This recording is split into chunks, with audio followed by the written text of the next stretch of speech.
Hey people, welcome to Accidental Gods, to the podcast where we believe that another world is still possible and that together we can make it happen.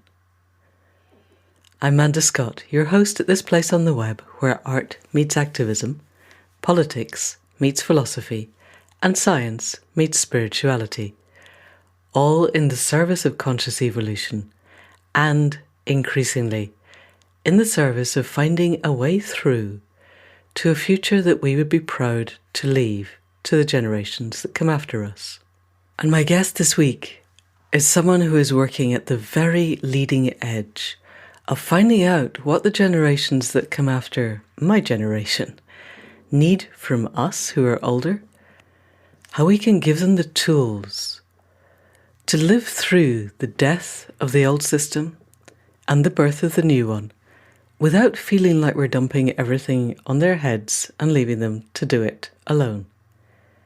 Zineb Mouhyi is the co-founder of two charitable organisations, the Weaving Lab and Youth by Youth. And the latter is a movement radically to reimagine the future of education, with the goal of accelerating the process of young people influencing, designing and transforming their own educations.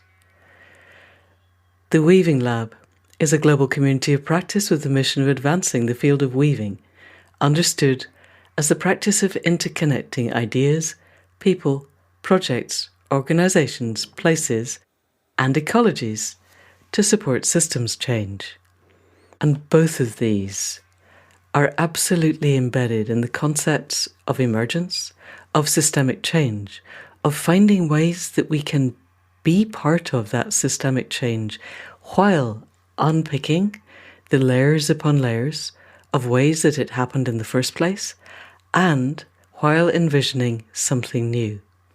And in all of this, Zineb is also a Ph.D. candidate in Anthropology and Social Change at the California Institute of Integral Studies, where she's designing a project that collaboratively explores the question: how might we facilitate a planetary transition towards systems that serve all life?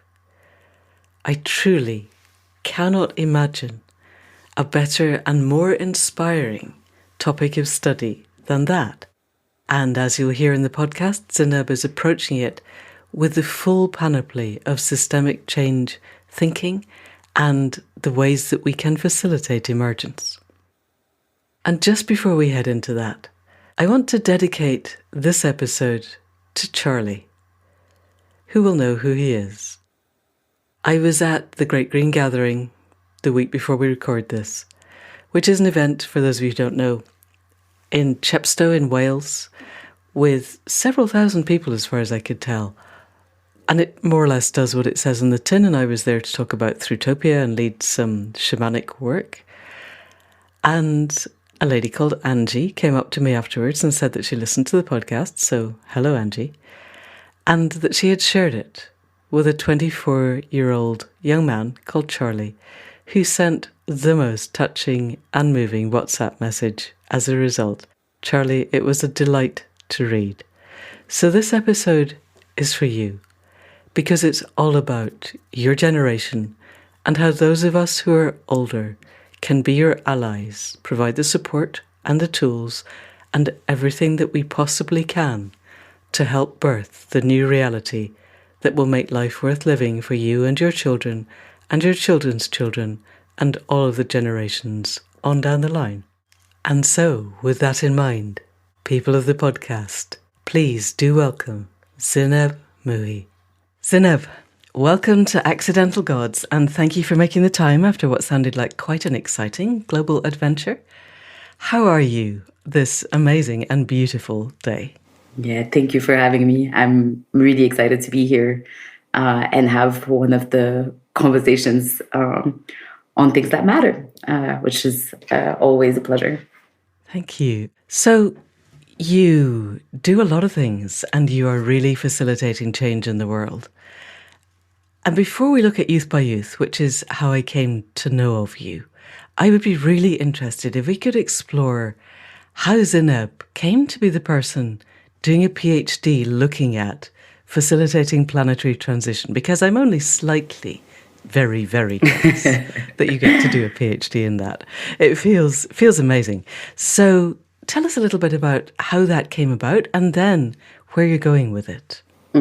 For sure. So the idea of the PhD, to be honest, is because I had been working in social change for a while. Initially, I had gotten my master's in international development, looking at the role of education in economic and political development, and worked in the education innovation space, meeting education innovators from around the world, which was both a thrilling experience and a little bit of a frustrating experience, because I started to realize that what was happening in this space was the kind of discourses that were taking place had been the same one for decades at this point, and that the change that we were talking about wasn't actually happening. Right. I also started to realize that the international development sector was not exactly what I thought it was, and that the notions of progress and development that were being hailed as something that other countries needed to beneficiate from were often harming in ways to actually implement exploitative capitalist practices into developing countries. And so looking at, like, for instance, so like the sustainable development goals and the idea of like spreading education around the world.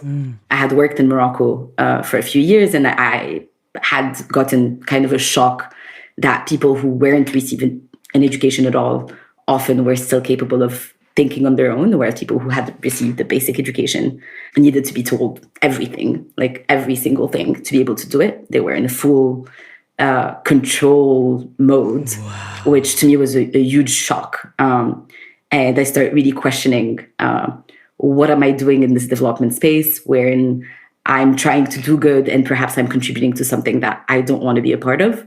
And at this point, I started wanting to really go deep into the theory of social change. So just before we look at that, I'd really like to unpick this idea that the more educated people become, the less able they are to think, which has just fused lots of the wires in my head. Because in my previous life, I was a vet, but I was a clinical anaesthetist at the University of Cambridge. So we taught the students how to do the stuff that kept animals alive.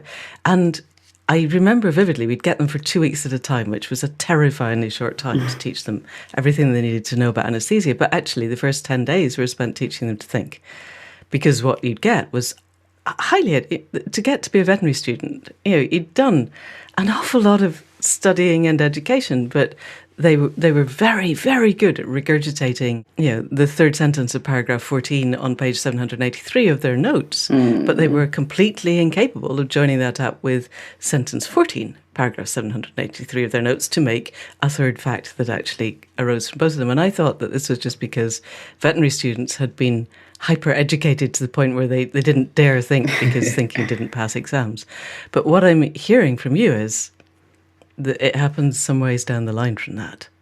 Can you just tell us a little bit more about how you saw that and then what you're able to do with it? Yeah. So what I noticed is it's actually dependent on the kind of education system that a country decides to have. And a lot of the time, there tends to be an approach that is around control, where the idea behind education is actually, the meta logic of education is actually supplying the economy with the next generations of workers. And when you have economies that are not as developed, you want workers that are easily controllable in some ways. So you end up designing systems where the idea is to make people follow instructions. That's the main reasoning behind it, which then means that you end up having killing people's ability to think on their own.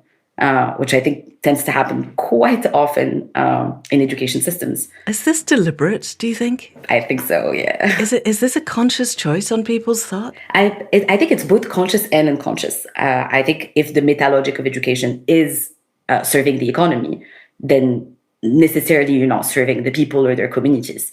So although it might not be conscious in the way that you're thinking, how do we make them not think on their own? If the goal is to have a certain way of having workers that follow instructions, then it's going to be baked in the education. I've also seen many studies that show that when governments are shown that certain disciplines might actually induce students to think less on their own, they don't stop having those disciplines being implemented in their education systems.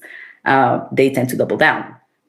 So it also depends where we're talking about, but that was a big realization for me, who was very like adamant about access to education and quality of education and development and all that, realizing how destructive it is in certain places, and how much, by imposing a logic of one truth, which happens when you have set curricula, when you have testing and grading, it actually brings people to think there's only one truth and one dominant system that is valid, which means obviously that other ways of thinking and being aren't being promoted by spreading traditional education systems around the world. And I also noticed that a lot of the time it brings, especially in rural areas, in developing countries, it creates urban poverty. So you have people who had land and who had ancestral knowledge of how to tend to the land. And then you bring education and you hail education as the main thing that they need to do. And then all of a sudden they're educated, but they don't know how to tend their land anymore. They don't have any relationships to their communities anymore. And they live for cities and end up in urban slums. So it's also really being able to look at the fact that as much as education is important, the way that we've been elevating it hasn't been serving the people that it's meant to be serving. Okay. Gosh, this feels like we could do the entire podcast just on this. But let's swerve back into having made that discovery and realizing that this is not how you want to continue with your world. What brought you to where you are now, and such an extraordinarily broad but fascinating PhD topic? You could spend the rest of your life answering that question. So I'm curious as to how you picked it, and then how are you narrowing it down to something that you can begin to answer without it just exploding your head? Yeah, absolutely. I think the first thing for me was actually realizing that the academic sector was also to be challenged because a lot of it, and when I started looking at PhDs, started looking at like traditional big universities, and kind of noticed that a lot of the time the goal is to add kind of like a little bit of knowledge into a huge body of knowledge, instead of actually integrating what we know in order that we can use it in a way that's useful to people on the ground. And the reason why I wanted to do it was because I wanted to bridge the theory and practice of social change in a way that was useful in my own work, but also in a way that could be shared with others in a useful way. So I found very luckily the California Institute of Integral Studies, which uses alternative ways of learning and being, and also challenges the traditional academic models, and proposed to do a non-narrow question, an integrative question, and to do my PhD in a collaborative way. Yeah. So the way that I'm doing it is that I'm asking basic wide questions and then sub-questions behind it, and then put like what I'm calling actionable artifacts, like toolkits for how to entangle yourself from capitalism or from the logic of the state, but then inviting anyone to actually participate in it. So my goal is truly like, how do we integrate what we know in a way that's useful to us in a time of a planetary transition? Since I guess the basic hypothesis is that we are in a time of planetary transition, and we're going to need to weave ourselves together and weave our efforts in a way that's practical and actionable, not for the purpose of adding knowledge to the huge body of knowledge we already have.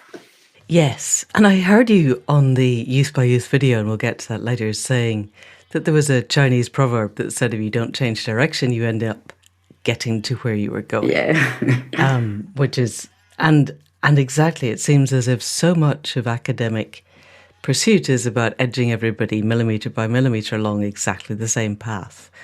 And so you've deliberately moved aside from that. Mm-hmm. How far through with this project are you now? I'm still early in my process, but I am getting very close to making it public and starting to invite collaboration. Okay, so if you need collaborators, we could put that out on the podcast. Oh, I would love that. Point, because a toolkit for untangling ourselves from capitalism sounds like the whole world needs this at the moment. But we obviously got to refine it. That would be fantastic. Yay. Was it hard to find supervisors who both understood the need for what you were doing and the process that you were undertaking as a relatively non-linear academic process? I think I actually got really lucky in that way, because that's also why I didn't go for traditional university models. I chose a university that was already challenging the ways of learning and being, and what academia could be and how academia could serve. And so I found myself very quickly in an environment where I felt I could challenge this without sounding crazy. So I have to say, the first time I presented what my idea was and the thesis behind it and the collaborative model, I was shaky because I was thinking they're going to tell me a thesis looks like this is this and this and this, and this is the linear format, and you're supposed to follow it. And I had done absolutely none of that. I was saying we need to challenge linear ways of thinking, and we can't do that with linear formats. Yeah. We also know that PhD thesis, which you imagine a thesis takes about 7 years to write. On average, the number of people who read a thesis is like 7 people for 7 years of work. And you're like, oh, maybe the format doesn't work, like, maybe that's what we're getting from statistics like that. Yeah, exactly. So when I got to present it, my advisors really got it. Like from the get-go, they got it. Yay. Yeah. I'm honestly very lucky in that regard, and would highly recommend. That's why I often recommend to young people, don't choose the university, choose the program, choose the advisors, choose what is it that you want to learn and how you want to learn it, as opposed to the big names, which, I mean, sometimes the big names can advance you professionally and can be useful. But getting to learn the way you want to learn and actually having a learning experience that's valuable for you is invaluable. Yeah. And we are in the time of transition. The big names might in the past have been good at advancing your career, but given the rate of change that we're in at the moment, my suspicion is that careers are really not going to be a thing 5, 10, 15 years from now, not in the way that we think of them now. We had John Helfand on a little while ago, who's a very different educator, but still has similar ideas to you, who pointed out that the process of getting a PhD was learning more and more about less and less until you know everything about nothing. Yes. And it's not useful anymore. It's in the world that we're in.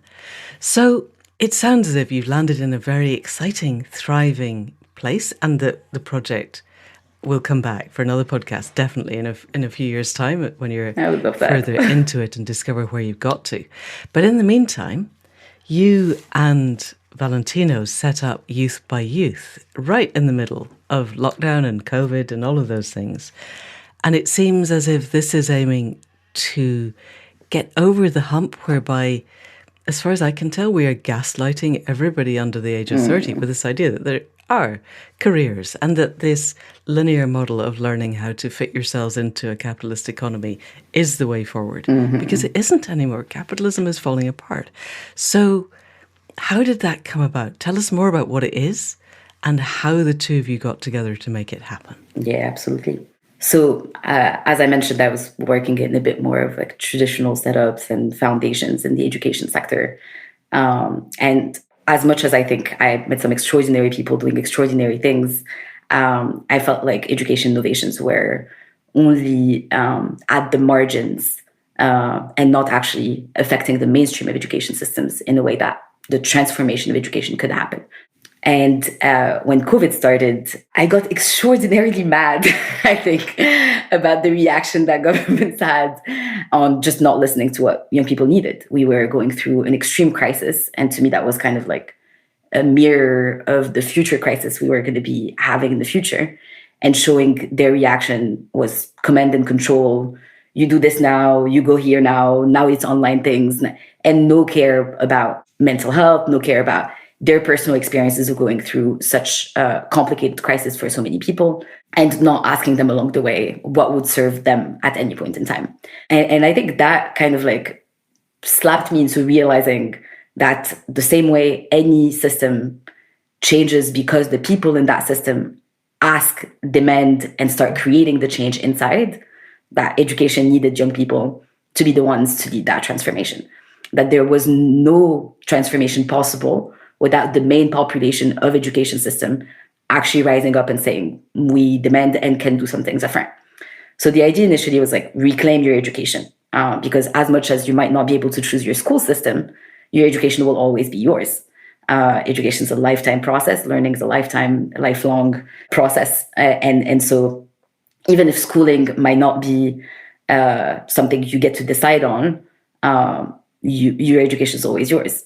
And then so that was the initial kind of idea behind it, and also like how to link young people worldwide so that we can start a movement towards educational transformation. And at the time, I was with both Valentina and Jessica Spencer-Keys, and the three of us had this like traditional way of working with education systems and wanted to try new ways of doing things. So we kind of created this pedagogical approach, which is essentially is a 3-step process: what is, what if, and what now.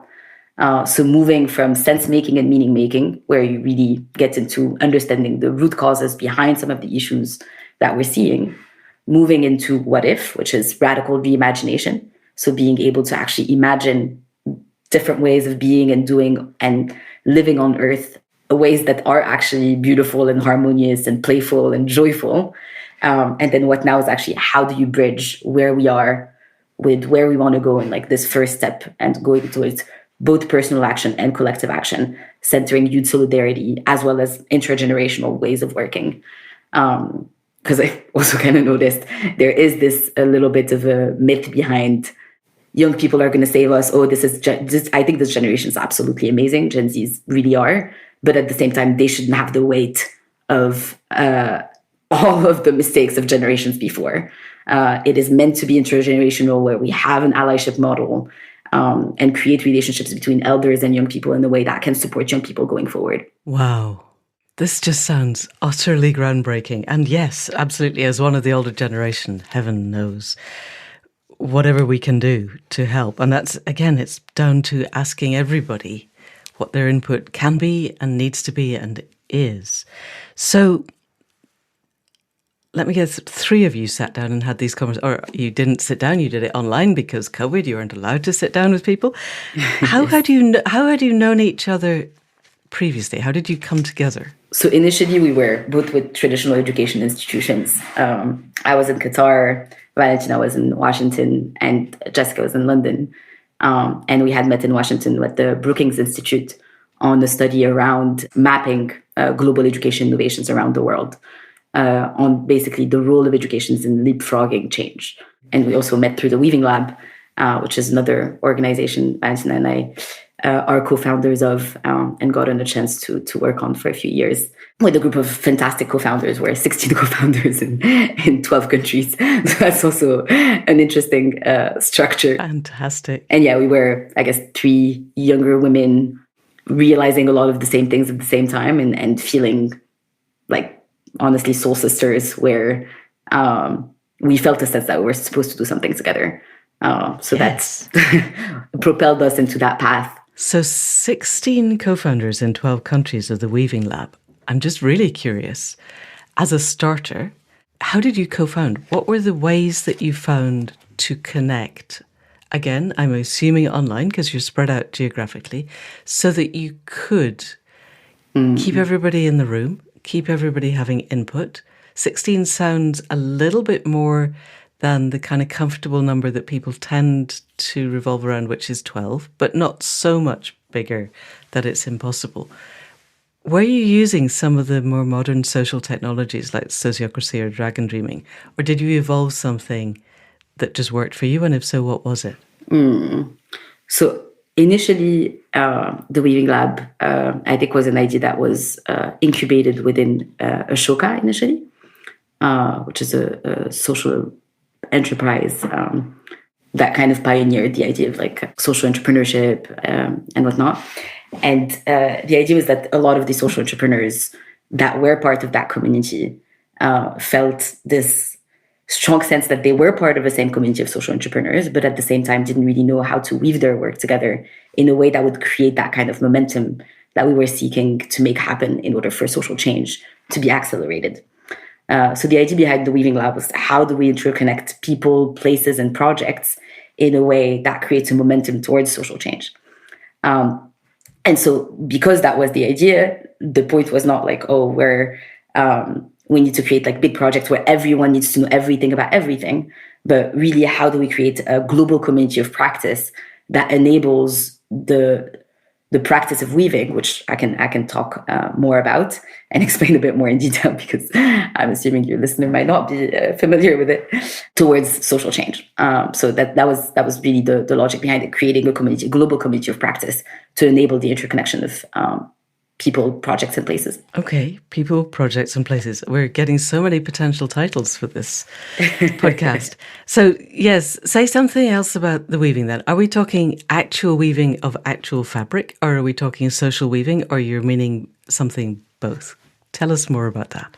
Yeah, we're meaning social weaving. So I think the best way I've started, because weaving is truly like a complex practice. It's how do we move out of the logic of separation, which our world is currently based on, from a personal level, like within yourself. We tend to separate mind and body, or mind, body, heart, soul. All those things tend to be actually separated in the way that we understand them, as well as in the way that we work with one another, in the way that we break down different systems. We talk about education and health, and not understanding that actually all those things are interconnected in a much deeper way. So the practice of weaving is how do we move out of the logic of separation into a logic of interconnection, whereby we recover our ability to see the connection between things and make them work in a way to create what we call universal well-being, where the dimensions are both personal, societal, organizational, and whatnot. So tell us a little bit about the Weaving Lab and how this weaving actually works, because it sounds as if this is really quite radical and revolutionary. And I had managed not to hear about it before, which is a huge gap. And I can feel several podcasts arising out of this. But just tell us how it works and how you have seen it work. Certainly. So because weaving is a complex practice, there's not one way that it works. There's as many ways of weaving as there are weavers, which is why the idea behind the Weaving Lab is creating a community of practice where we share our different methods. So for some, it's going to be facilitation methods, where the idea is how do you create deep connection between people in a very fast way. For some, it's how to create multi-stakeholder collaborations in order to create a social change dynamic within the place. So each weaver has actually its own way of weaving, but ultimately what we believe is that this is a practice where we can learn from one another and enable ourselves to see how social change is being pioneered in a different way, putting interconnection at the center towards a thriving world, essentially.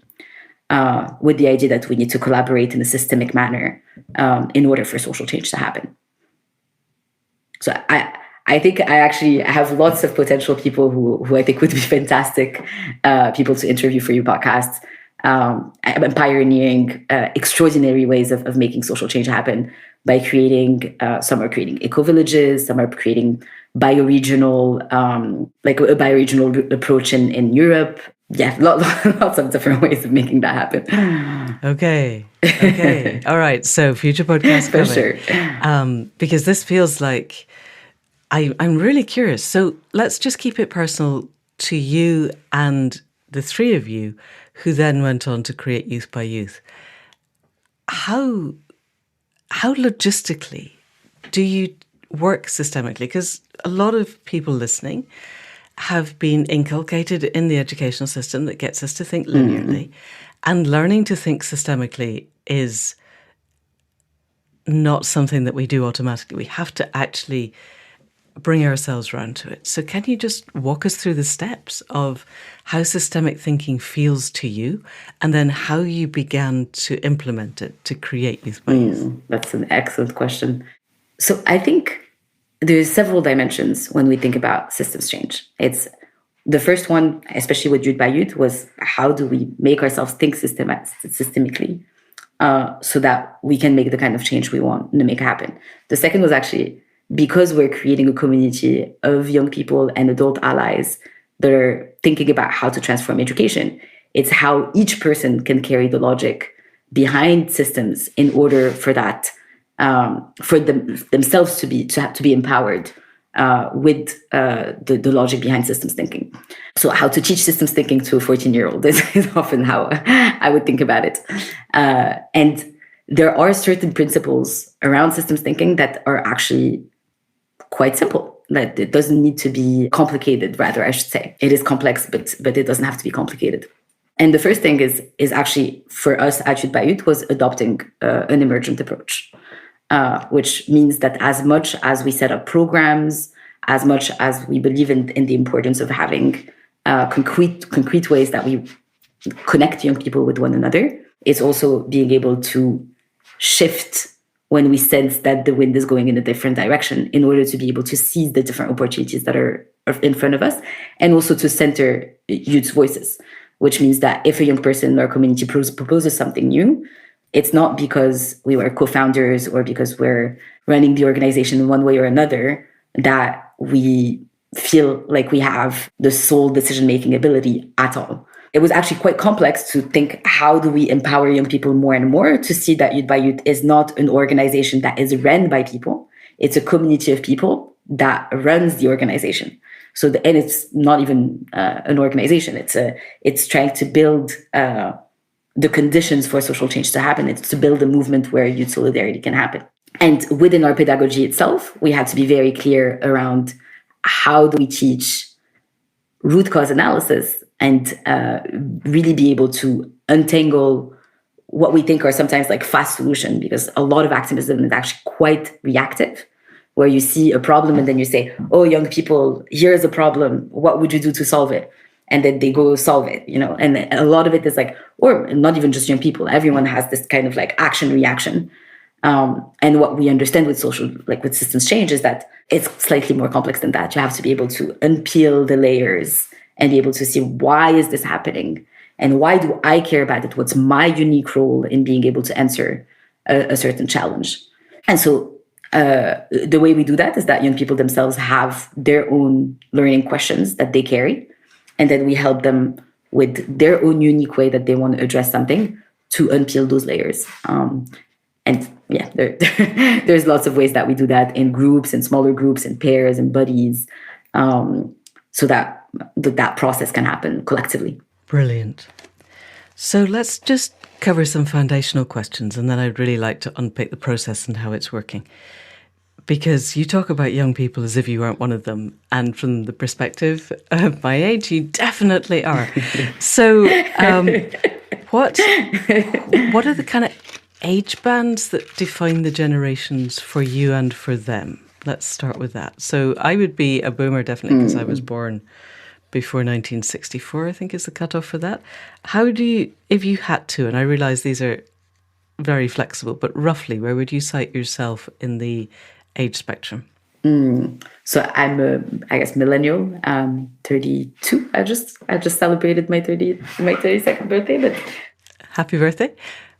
Thank you. What does millennial mean for you? Does the millennial mean somebody then who was born in the years leading up to the millennium, obviously, because you were born then in 1990, if I've done the arithmetic right? It's not so much that. I personally don't really even use the concept of generations that much.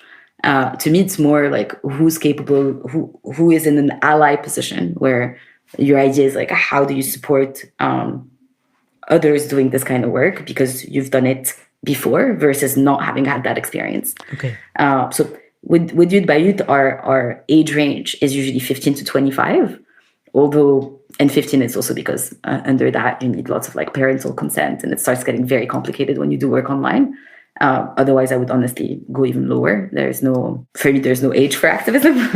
and similarly, 25, we go, it really also depends on how much opportunities young people have had in the future, in their past, I mean, especially considering, different access to education that they might have had or not. So some people who might be 24 can already be considered allies because they've run organizations, and they've done a lot of work that they can impart on others, versus young people who are new to their activism journey.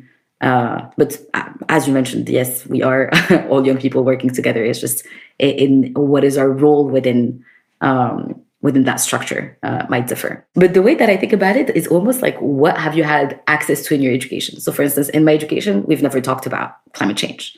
We weren't aware of this kind of social issues. So I feel like I've learned a lot of things and that unlearned a lot of things.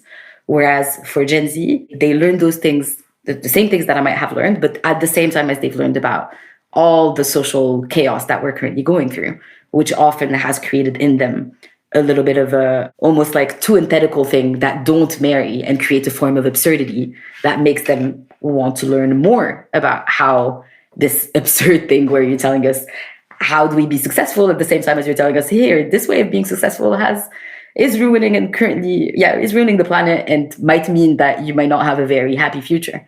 So they're trying to reconcile that very early. So that's more, it's more where I draw the generational gap than age per se. And as we get more authoritarian governments around the world who decide that you're not allowed to teach things like climate change anymore because it's ideological and you mustn't teach it, then that's also going to affect young people's education. But it seems to me that however we define the generations that have grown up with broadband as part of their life, where you have access to the whole of the world's knowledge, insofar as you are able to actually get to it and you don't live somewhere where it's very constrained, then self-education and networks and educational connected networks are going to be every bit as important as what they teach you in school. Because if what you learn online at home is very different to what they're teaching you at school, just the sheer number of hours that you spend online at home are going to outweigh the amount of time you spend in the classroom, and that's going to be more important. Are you finding those dichotomies arising in the young people that you're connecting with yet? And if so, how? Absolutely. So that's also why I was mentioning earlier that we advocate for reclaiming your education, that even if you can't control what's happening in your school, you have access to the whole of information out there, and actually can be very intentional about what you seek out online. And so there's definitely the sense that we're at this point where I think a lot of people are losing trust in their government ability to actually acknowledge that we are in a moment of crisis and acknowledge that there's a collapse that is slowly rising, or not, I wouldn't necessarily call it a collapse, maybe like civilizational death is more like it.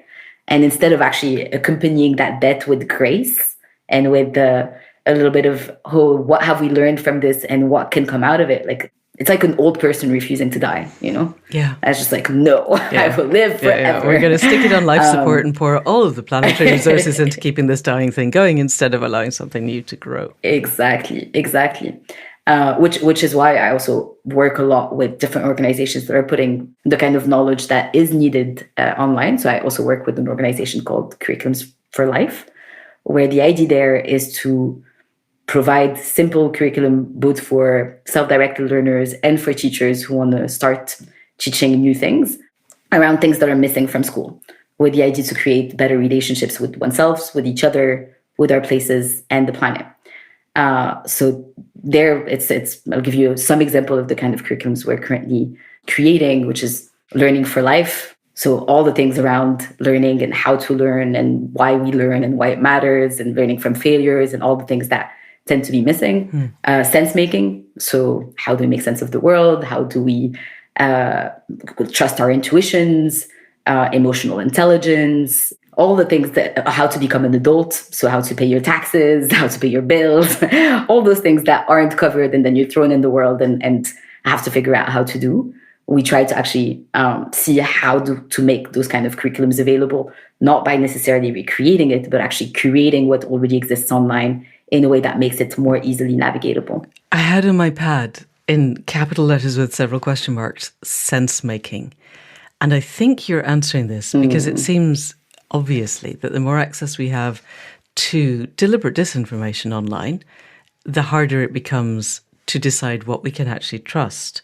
So Curriculums for Life sounds to me like a project that is deliberately, first of all, curating stuff that you can trust, and then teaching the skills of how to make sense. Can you just talk us a little bit more through how people do that? Or would it be better for young people who are listening to just go to Curriculums for Life, sign up to that, and get help with their sense making that way? So I think that project is going to become available online in a few months. It's still in the works. So, but we're prototyping with young people at the moment. So every time that we create a lesson, we prototype it with young people and we refine it to make sure that they've had a say in the process as well.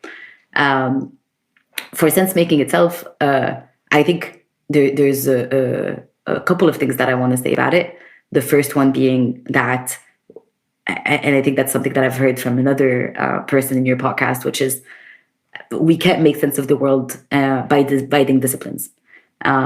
If we see, like, if we put everything in little boxes, we can never make sense of the complexity of how they interact with one another. So how do we recover that ability to actually understand what is happening in a complex world is something that so a lot of interesting people are currently working on, and I think we're still finding out ourselves how to do it. So I feel like in a lot of ways, as I'm trying new ways to make sense of what's happening, I'm able to teach them.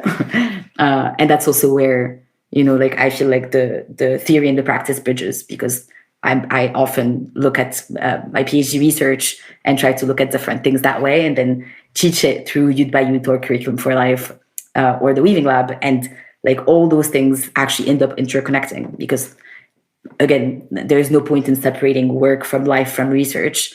All those things are one. And at the end of the day, I see myself as someone who is trying to support both the death of a world or of a civilization that no longer serves us, and the birth of a new civilization where we can live in harmony and stop destroying so much of the richness of the life that surrounds us. And I don't want the parts of my life to be separate in that direction. They need to be integrated. Yeah, you are the living embodiment of what it is to be an emergent process, or to live in an emergent process, and to help accelerate it. This is so exciting. Just fantastic. So there's so many things that I would like to drill into, and I suspect that the answer for most of them is we're still in the process of working this out. So, for instance, I have written quite a while back, how do we teach root cause analysis? How are we going to teach that? How are you beginning to teach root cause analysis and then help young people to apply that capacity in a very rapidly changing circumstance of systemic collapse, which is what we're in at the moment, in order that we can also then facilitate the growth of a different system? And I imagine, because I get overwhelmed thinking about this quite a lot, that this is quite overwhelming, but it seems to me that you're one of those people who isn't letting the overwhelm weigh you down. You've got little anchors in the emergent future. So I would really like to look at that emergent future, and I'm aware of the time. But let's just have a little bit about, how do you teach root cause analysis? I'm really interested in that one. I think that one kind of depends on the different ages and how deep can we go. But I'm just going to give you one example of the way we teach it, which is, it's called the 5 why exercise, which essentially means you look at a problem and then you ask, why is this happening? And then, why is this happening? Right. Why is 5 times. 5 times until you try to get to the bottom of it. And there's simple exercises like that people can do to be able to see that when you think you've gotten it, there's a layer deeper. And so as much as like we teach it sometimes, or with people with their own learning questions, try to go and unpeel those layers, there's also a stance that I think really matters when we do this work. And it's the humility stance, that you haven't gotten it ever. You understand at some point. And then I love the Maya Angelou quote, do as best as you know, and when you know better, do better. Yeah. It's so simple. But at the same time, it's just being able to not have an arrogant stance and be able to say, yes, we're doing this work, and yes, we're finding out new things. And we can look at the origins. That's also another exercise, is when you look at, say, an issue of concern, and then it's within a certain system. Let's say it's within the education system or within the capitalist system. We try to say, go back to the origins of that system. How did the system actually emerge? Why did it start? How did it start? And what does that tell you about the underlying intentions it carries? So, for instance, with capitalism, I found out that one of the first corporations, or the first corporations to ever be created, was a British corporation that was meant to essentially exploit India. That was the whole point of the creation of corporations, the first corporation that was ever created. And the DNA of that origin is carried in capitalism, where the imperialist structure behind it and the exploitative structure can be read in its origins. Okay, this is a rabbit hole I'd really like to explore with you, because it seems to me that our capacity to go back then depends on our education. So if we didn't have history books of some sort, we don't necessarily have to go through school history texts, but historical records, we wouldn't know that, for instance, the Dutch East India Company existed, or whatever it was that was the first company that was explicitly designed. And that the whole concept in Western Europe of the removal of people from the land and the enclosures and bringing them into cities was to design poverty, to make it so they couldn't grow their own food, because then they have to work, and then you can make them work for less. And then you describe this still happening all around the world, where people are basically educated off the land, and then they don't have the capacity to feed themselves. And yet, partly because Rome was my obsession for about 10 years, I know that if we go back to Roman times, they charged interest on loans, they had cumulative capital, they had all of the commodification of land, labour and property that we talk about now as being the origin of capitalism. And I'm sure they didn't invent it.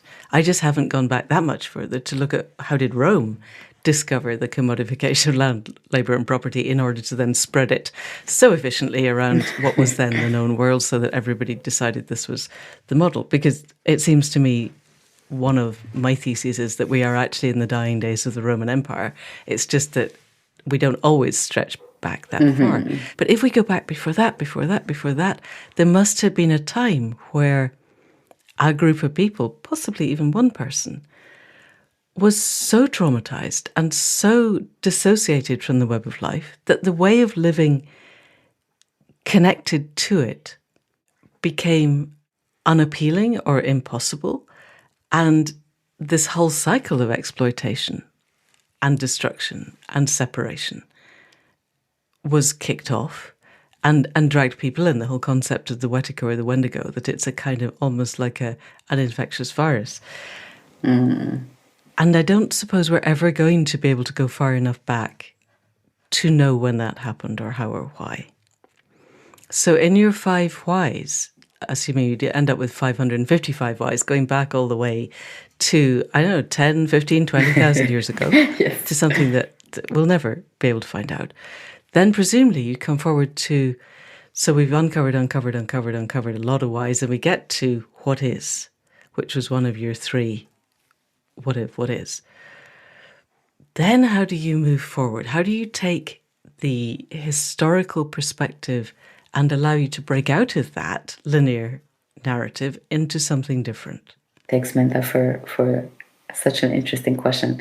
I think I want to go back to one thing before I answer it, which is, it's very interesting to, I actually also believe we're at this like Roman collapse replaying itself. But it's interesting to look at like our 500-year band of this new modern civilization, and then understand its like birth and collapse. And then also, how does that inscribe itself in like a spiral of birth and death of different civilizations? So being able to go both in our trench, like really understand what's happening here, as well as the entire historical perspective. And as you say, I think as much as we can learn about it, there's also the sense that there's more that we'll never know compared to what we're capable of knowing about it. So at the same time as history really informs us and like makes something grow in us, where we become part of a lineage, both civilizationally and throughout human history, we see it like it's how do you learn to see yourself as yourself an emergent process of what wants to be born. I've read recently someone who's, and I'm not gonna remember the name of the author, but I'll send it to you after, who says, well, we belong to what we long for.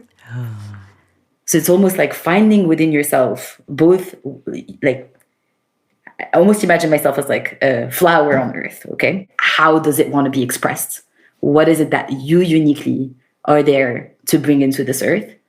At the same time as you're looking at like, my understanding of it is like the more we long, and that's why radical reimagination is also a big part of it, is the more we're capable of imagining it and feeling it and then being it, the easier it becomes to actually make it come to life, because you are it. You're no longer dissociated from it. There's so many exciting things here. I do want to come back to Youth by Youth very quickly, but just radical reimagination, because from a shamanic perspective, if we can imagine something to the point where we can feel it at a core level, then our energy kind of hones in on that and it's much more likely to arise, which is one of the reasons I get really cross with people writing dystopian futures, because you don't need to take people's imaginations and throw them forward to how bad it could be. We all know that. We don't need to rehearse it. With Youth by Youth, in bringing it into being, how much of that was your process of radical reimagination? Did you, the three of you, sit in your COVID-separated little bunkers and undergo radical reimagination? Was that how it arose? Partly, yes. We did lots of radical reimagination exercises ourselves, and we did and do have a tendency to try on our own before suggesting like other ways of doing things and imagining with our young people. So we imagine kind of like different exercises, like headlines of the future, of how does that actually emerge. But to me, as much as there's two dimensions to radical reimagination. There's the future dreaming, and there's the being it right now and actually being a representation of the future you wish existed. So for that, part of what we do is like, we're truly driven by love. And we tell our young people we love them all the time, because we really do. And we created a team of young people that is the core team, and then the whole community around it that leads us. But we're very intentional about expressing our care and creating a community of mutual care and of true solidarity that doesn't have to wait for the future to emerge. We can be that for each other today. And so being able to practice those ways where you can say in a team, like, I love you, how are you? Like, how are you really? Can you tell me about your life? Taking a half an hour at the beginning of every meeting to hear each other's true like state of being so that we can respond to that. Those things that are currently missing because we go into operational optimization. How do we create change? How this, like so much of the social sector looks like that, where we go towards KPI and objectives in that way, but it doesn't actually it doesn't end up being a representation of that future world, because it still uses the logic of the world we're trying to undo to create that new world. And I don't think we can do it that way. Yeah. Brilliant. No, I'm sure we can. I'm sure we're right. So let's drill down into how many, you said there was a core group of young people in Youth by Youth and then expanding numbers. I don't know if you want to share numbers, but can you tell us roughly how many there are? So we're a team of 6 people in our core team, which basically do most of like the program organizing. But then the way we function is that all of our programs, for instance, now we're launching a program which is called the Global Action Circles. And it's a 5-month peer-to-peer learning journey that is led by youth hosts, which go through a little bit of a training and actually decide how they're going to be facilitating that process, and end up in groups of between 12 and 14 people, intergenerational, but youth-led, with between 2 and 4 adults and the rest being young people. So for that program, we have 24 youth hosts that are leading the whole process. We give them the principles, the different agendas that they might want to rework, but then they're the one that end up leading a group of 12 to 14 people through a 5-month learning journey, where, again, everyone comes in with their own learning question and then uses that process to get them from what is to what if to what now. And so they move from question to projects within 5 months, which they then get to present to our global community, because we have an annual learning festival where we usually have between 300 and 500 people who show up. So it's all those like expanding circles, essentially, or circles of circles of circles until the whole community can actually come together and start creating those changes. That's which all of this has arisen inside of 2 years. And if you've got 200 to 300 people who actually show up, then there's easily 10 times that many who just don't quite get around to it. That always seems to be a kind of core rule of thumb. So this is astonishing. Have you got anything that you're highlighting as here are aspects of change that we're beginning to see in people's lives, or is it too soon for that? So we're seeing where there is a clear drive from young people to be front and center in their approach. I'm not sure if it's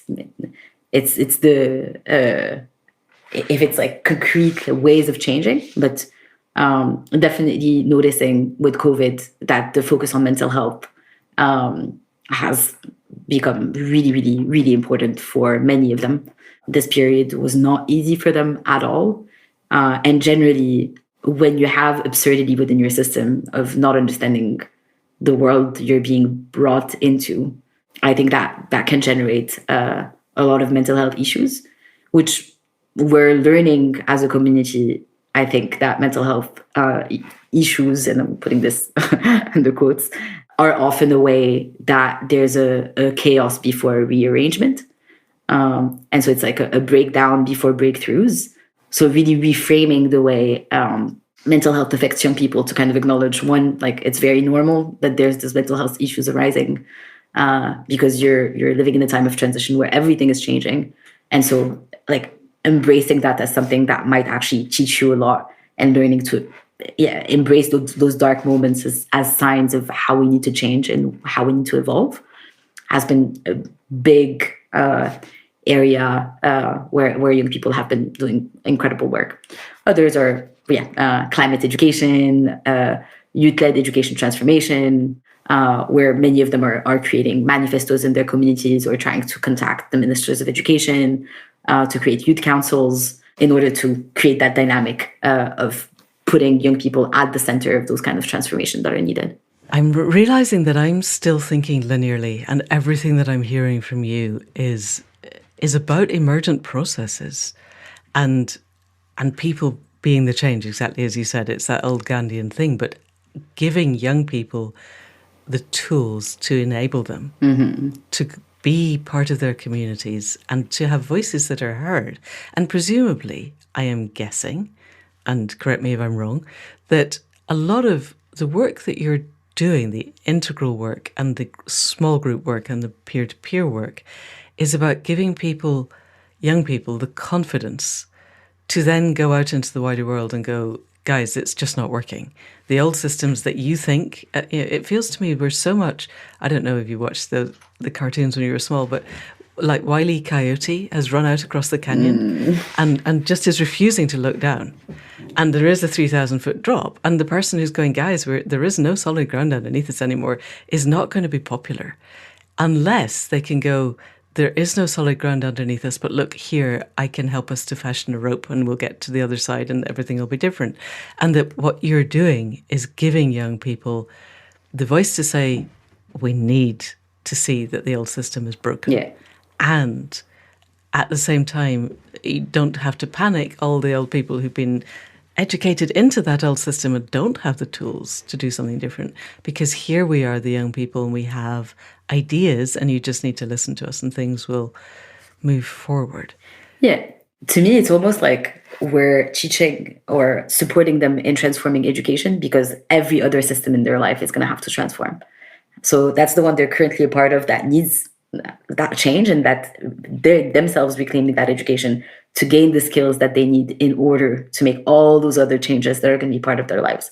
Sometimes I find it like a very like a balancing act, like it's a tight line to walk on between acknowledging where there are problems and acknowledging without falling into despair, essentially. So being able to say like it is and not sugarcoat that things are actually better than we think, or like, look, the world, blah, blah, blah. While at the same time being able to say, there's a death and there's a birth. And you're in that time. in the middle for a reason. Find out that reason and then learn to be okay with that death, and also to find out what it is that you want to bring into the world. That's so inspiring. And I love the groundedness of it, so that we're not trying to say everything's going to be beautiful. We're just going to say everything's going to be different. And actually, we have no way of knowing exactly how different. So Exactly. Let's explore it together. Exactly. It feels like that's a really clean, clear place to end. It feels, to be honest, as if we've only started the beginning of this conversation. I would be very, very glad if you'd come back in about 6 months and we could continue. I would love that. But as we're heading off out into the world, and I will point everybody at your websites in the show notes, is there anything else in closing that you'd like to say, particularly to the young people listening?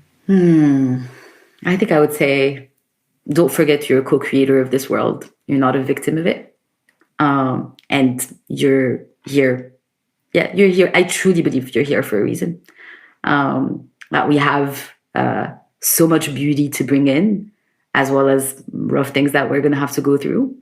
But if you can find the people you want to go through hard times and good times together, all of it will be more joyful. So surround yourself with love, with joy, with play along the way. And with people who really get it. Yeah. Who are there at Youth by Youth. Yeah. So, Zineb, thank you so much. This has been such an inspiring and enlightening and emerging conversation. I have loved every moment of it. Thank you very, very much. Thank you, Manda. It was a true pleasure chatting with you, and I really hope we get another chance very soon. And that's it for another week. Huge thanks to Zineb for all that she's doing. Honestly, for most of us, being a Ph.D. candidate is enough. But to be doing that and setting up and running Youth by Youth and still being part of the coordination of the Weaving Lab feels absolutely huge. And I don't know how there is time in one life for all of that, but I'm enormously glad that there is. So whatever age you are, please head over to Youth by Youth and explore the ways that you can become part of this movement, this emergent property of the new life that is being born out of the death of the old one. The more we can let go of everything that we thought we knew to be true and embrace what the moment needs instead of what we'd like to think it needs, the faster we move to the new system and the more likely it will be to flourish. So that's your job for this week, people. The link is in the show notes, but if you don't feel like going there, it's youthbyyouth.com. And the by is the small scale X. So it's youth with a capital, small scale X, youth with a capital, .com. Please do head there and see how you can make a difference to bringing into being the more beautiful world that our hearts do know is possible. And then, as ever, we will be back next week with another conversation.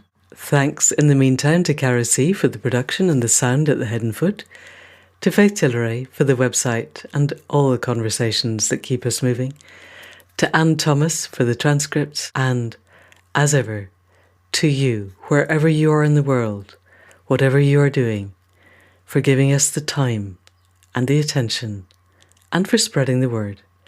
If you know of anybody else who really yearns to be part of this new world that we're bringing into being, then please do send them this link. And that's it for now. See you next week. Thank you, and goodbye.